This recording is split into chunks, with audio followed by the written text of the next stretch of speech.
Assalamualaikum warahmatullahi wabarakatuh. Good day everyone, especially to our instructors, ma'am. So, by the way, I am Farouk P. Idris. So, this is my video presentation about or my report tungkol sa art, early, and civilization. So, dito muna tayo sa objective ng art, early, and civilization. Number 1 is discuss how art was used by prehistoric people to depict everyday life. Number 2 is identify the central themes of prehistoric art. Number 3, differentiates the technique used during the three kingdom of early Egypt. So, the last is explain how art is linked with religion in early Egyptian civilization. So, we are two types of early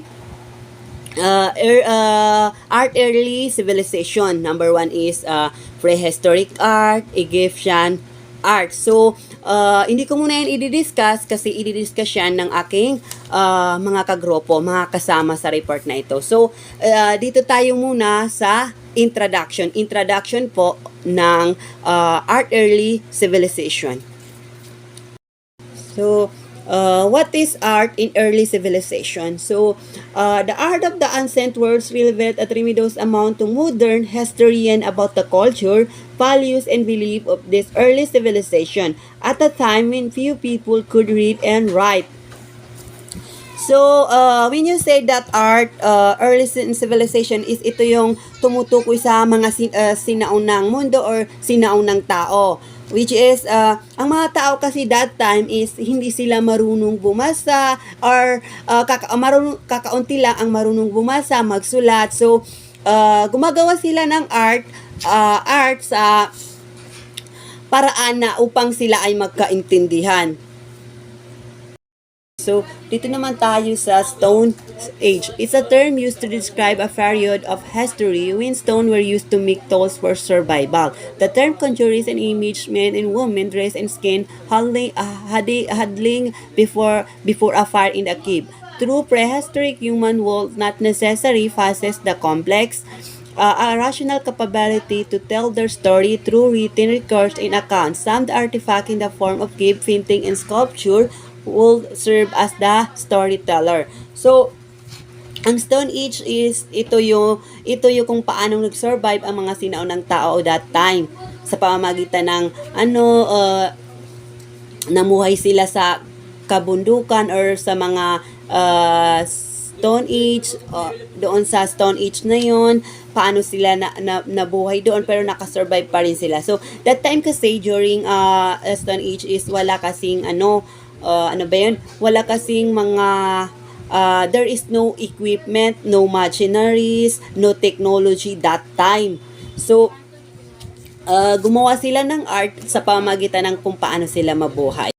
So, the term of conjurers is, when you say conjurers, and men and women were animal skin, make fire in the cave and huddled together. So, that time kasi, ang damit kasi ng mga tao during Stone Age is gawa sa balat ng hayop. Gumawa sila ng sarili nilang art upang sila ay mabuhay. Kaya may damit sila sa pamamagitan ng balat ng hayop. So, then, number 2 rin sa conjurers is, nakikita nyo din naman ang pangalawang picture is, may mga tao na nakapalibot doon sa apoy na yan. So, dyan sa kuweba nila. Dahil, kapag nakabuo na sila ng apoy, doon sa kuweba na yun is, nakikipagsiksikan sila or nakapalibot sila mismo sa apoy na yun. So, matatawag siyang conjurers. So, that time kasi is dahil ang bato daw ang pangunahing kasangkapan ng mga sinaunang tao that time. So, ang clothes na yan at saka yung mga sandata nila is consider na yan or matatawag na yan siyang form of art. Kasi ang damit nila is gawa sa balat ng hayop. So, which is matatawag siyang art.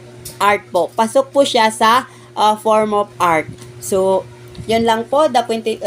Ipagpapatuloy po ng next reporter po. Thank you, ma'am.